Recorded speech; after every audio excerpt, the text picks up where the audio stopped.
বাড়াচ্ছে ভিড় হারানোর তালিকায়।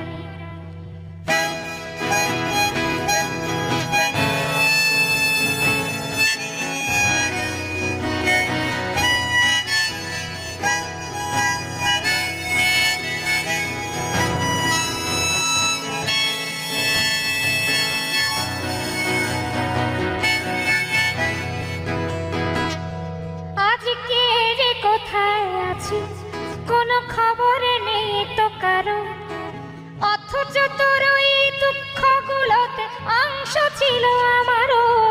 এই চলতি জীবন ঘটনা বহুল, 2-1 ইঞ্চি ফাঁকে